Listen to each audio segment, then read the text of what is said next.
Nous allons parler de la cocaïne parce que, évidemment, à l'occasion, et d'ailleurs, je repense encore une fois à ce qui s'est passé dans l'accident provoqué par Pierre Palmade.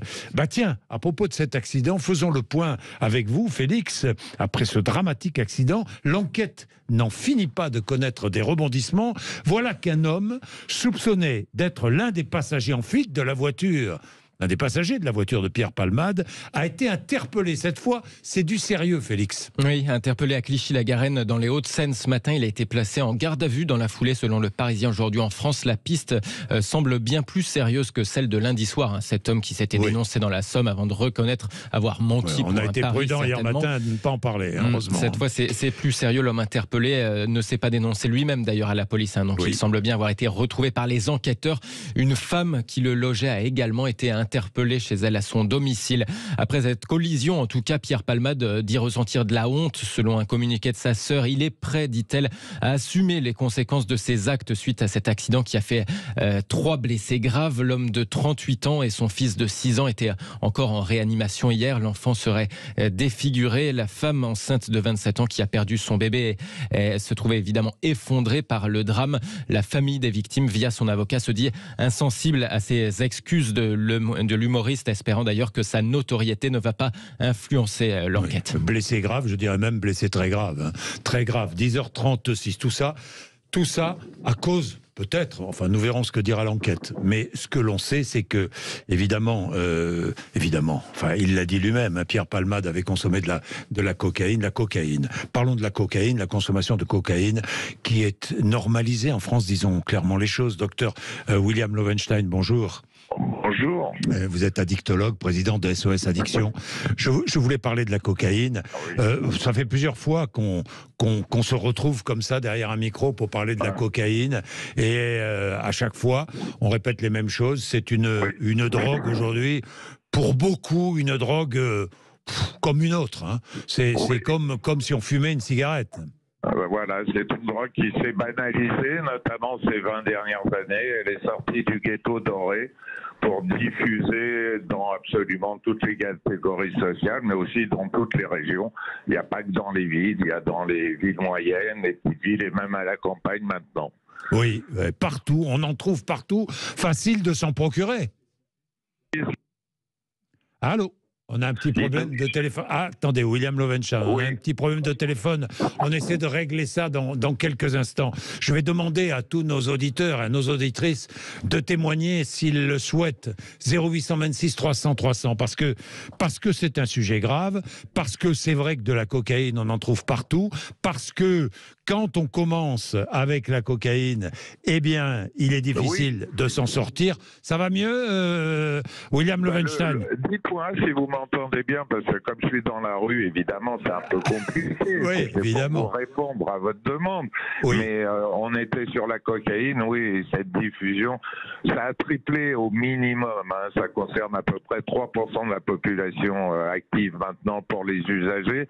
Et vraisemblablement plusieurs centaines de milliers de personnes en difficulté avec des abus ou des usages beaucoup plus importants qui conduisent jusqu'à la dépendance. 3% de la population active. 3%. Oui.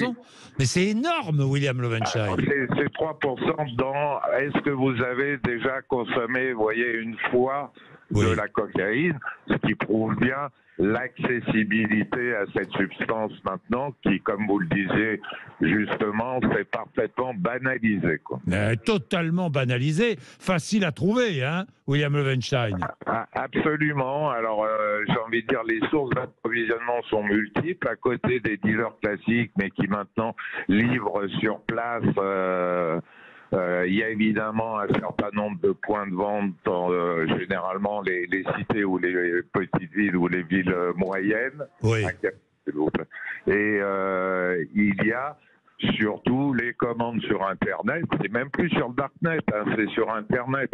Donc oui, comme disent les patients, on en trouve partout. Voilà, on en trouve partout. Alors, rappelons, parce qu'à chaque fois, il faut rappeler les dangers, évidemment, et non seulement il faut, mais on doit. Docteur William Lowenstein, les dangers de la cocaïne. Les dangers de la cocaïne, ils sont de deux ordres. Le premier ordre qui est physique, c'est un marathon au sprint qui est imposé au corps lorsqu'on en prend trop, c'est-à-dire des risques cardiovasculaires, infarctus, accidents vasculaires cérébraux, mais aussi insuffisance rénale aiguë, parce que la cocaïne est un vasoconstricteur qui ferme les artères. Et puis surtout les risques neuropsychiatriques. C'est comme une amphétamine, c'est-à-dire qu'on devient obsessionnel, maniaque, avec une diminution de la perception des risques. On se prend pour le champion du monde et de la galaxie, donc on peut faire n'importe quoi, que ça soit dans des activités sexuelles, que ça soit dans des comportements plus quotidiens, avec un risque comme ça de grands problèmes sociaux et professionnels. Oui, et puis l'autre risque, c'est l'addiction, hein, docteur Loewenstein. Qui est voilà, et en plus c'est une addiction sévère en elle-même, hein, avec une perte de contrôle, une forme de bipolarité terrible. Bipolarité, ça veut dire qu'on passe de l'euphorie à la dépression, quoi. Voilà, d'un état maniaque, donc délirant, à une mélancolie, une dépression profonde. Les Argentins qui connaissent bien cette substance ont une expression que je peux partager avec vous. Ils disent pour cette descente, être raide comme un bâton sur son lit à chercher la corde pour se pendre. C'est vous dire le côté mortifère, vous voyez, de cet état. Et une façon d'en sortir, c'est de reprendre le produit. Donc c'est un cercle vraiment très dur, et d'autant plus dur que nos traitements actuels n'ont pas l'efficacité d'autres traitements, comme par exemple les traitements dans la dépendance à l'héroïne. On n'a pas la méthadone de la dépendance à la cocaïne, hélas.